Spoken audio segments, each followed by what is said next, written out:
बेरोजगारी के डर से लोगों में एक आक्रोश पैदा हुआ और वो जो आक्रोश जो है कैसे तब्दील हुआ वो आप सब लोगों ने देखा। देखिए, ये धर्म के नाम पर राजनीति करने वाले जो जहर फैलाने का काम करते हैं, अब इन लोगों को सचेत होना पड़ेगा कि ध्यान जहां देना चाहिए वहां नहीं दे पा रहे। अब बेरोजगारी की ऐसी स्थिति बन रही है, महंगाई है, बेरोजगारी है, गरीबी है, लाचारी है, बीमारी है, अशिक्षा है, इस तरह का जो माहौल जो पैदा हो रहा है, जहाँ पलायन बढ़ता जा रहा है, वहाँ सचमुच अगर सरकार नहीं ध्यान देगी तो कंट्रोल करना मुश्किल हो जाएगा। तो इसलिए जो रियल इश्यूज हैं, जो रियल मुद्दे हैं, सरकार को उस पर फोकस करना चाहिए। यूनाइटेड नेशंस का एक रिपोर्ट आया है, इसमें ये कहा गया है कि 2023 तक इंडिया चाइना को सरपास कर लेगा पॉपुलेशन के टर्म में। तो क्या आपको लगता है कि पॉपुलेशन कंट्रोल पॉलिसी लाना चाहिए देश में? ये तो लोकतंत्र में इस विषय पे डिबेट करने की आवश्यकता है। कैसे अगर सचमुच समस्या है तो इस समस्या का क्या निदान होना चाहिए। लेकिन सवाल तो ये पैदा होता है कि चाइना इतनी बड़ी आबादी के बाद भी बहुत चीज़ों में भारत से आगे क्यों है, इस पे क्यों नहीं चर्चा की जाती है। कहाँ चाइना, कहाँ भारत। चाइना का दूसरी तरफ हिम्मत भी देखिएगा, भारत में घुस गया और लोग यहां हाथ पे हाथ धरे बैठे, गांव बसा दिया, इंफ्रास्ट्रक्चर बना दिया भारत में। Economy wise, GDP wise, development wise हर एक क्राइटेरिया देखिएगा तो China after being a highest populated country still he is in several agendas में वो भारत से आगे है। क्यों? तो इस पे तो चर्चा होनी ना चाहिए। तो यानी एक तरह से चाइना ने ये भी हम तो क्या बोले, I am open for it but it's a debatable thing. आप जो कह रहे हैं जिस चीज को लेकर के, जिससे सवाल पूछा कि पॉपुलेशन जो है बढ़ रहा है, ये खतरनाक है कि नहीं है, तो ये तो डिबेटेबल चीज है, देखना पड़ेगा वाकई में खतरा है कि नहीं है। लेकिन खतरा होता तो चाइना और चीजों में कैसे भारत से आगे है, या और मुल्कों से भारत तो है ही पीछे, और भी जो मुल्क हैं उनसे भी आगे है, वो कैसे।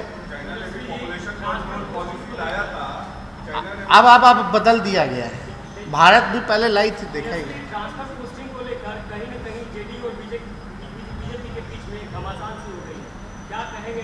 पूरे ट्रांसफर पोस्टिंग पे सवाल अब आप तो देखिए रहे, कोई पहला मामला तो है नहीं। इससे पहले भी जो हैं कई ट्रांसफर पोस्टिंग हुए और इसमें मंत्री जी का हम बयान सुने। मंत्री जी ने बोला कि माफियाओं ने कब्जा कर रखा है राजस्व विभाग को, यही उन्होंने कहा है ना। तो 17 साल से तो राजस्व विभाग भाजपा के ही पास है, यानी मंत्री जी का कहने का मतलब है कि या तो भाजपा ही ने माफियाओं से कब्जा करवा दिया है विभाग को, या ये सक्षम है ही नहीं कि माफियाओं से ये विभाग छुड़ा पाए। ये भ्रष्टाचार तो पूरे सूबे में बढ़ी है, और इससे पहले भी तो मदन साहनी जी ने इस्तीफा दिया ही था। उन्होंने भी क्या कहा था कि चारों ओर जो है पूरे बिहार में अफसरशाही छाई हुई, तो अफसरशाही तो है ही। और नूरा कुश्ती से तो बिहार का नुकसान हो ही ना रहा है। आपको आपत्ति है, हमने तो पहले भी कहा कि एक दूसरे को आपत्ति होते हुए भी एक दूसरे को गाली गलौज कर भी रहे हैं ये लोग, तो इससे भारी नुकसान तो बिहार का हो।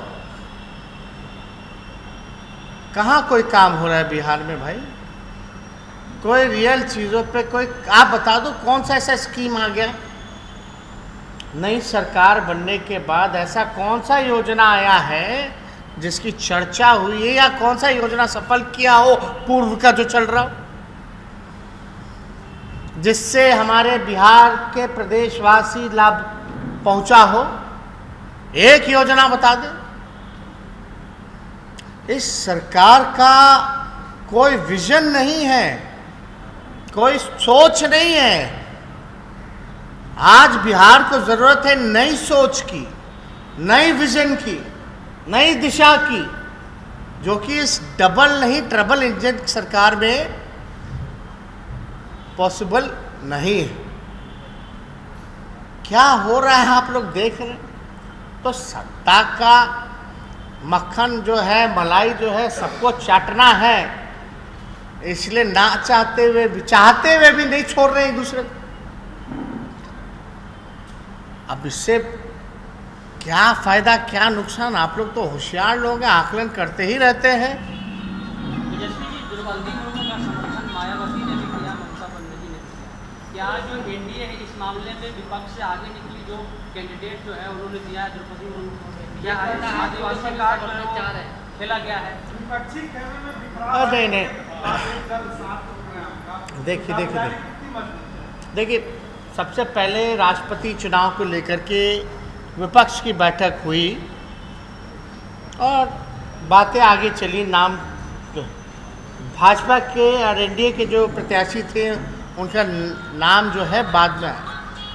हमको लगता अगर पहले नाम वाम आता तो शायद चीज़ें हो सकती थी, बदल सकता था, लेकिन हम लोग विपक्ष के लोग हैं और जब विपक्ष ने सामूहिक रूप से कोई निर्णय लिया है तो उसके साथ हम लोग जो हैं खड़े हैं। आप लोग 15 तारीख को एक साथ बैठेंगे, कोई जगह चयनित की गई है? मौर्या में तो सूचना आप लोगों को जो है मिल ही जाएगी।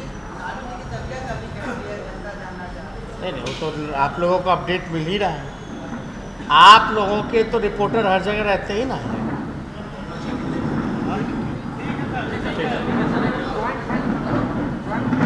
क्या तो बहुत हो चीज हो गया, हर कोई इशू पे थोड़ी ना किया है। नमस्कार, मैं हूं मानक गुप्ता। अगर आपको हमारा ये वीडियो पसंद आया हो तो इसे लाइक और शेयर जरूर करें और हाँ, हमें सब्सक्राइब और फॉलो करना ना भूलें ताकि आप देश और दुनिया की कोई खबर मिस ना करें। तो जुड़े रहिए हमारे साथ और देखते रहिए न्यूज़ 24।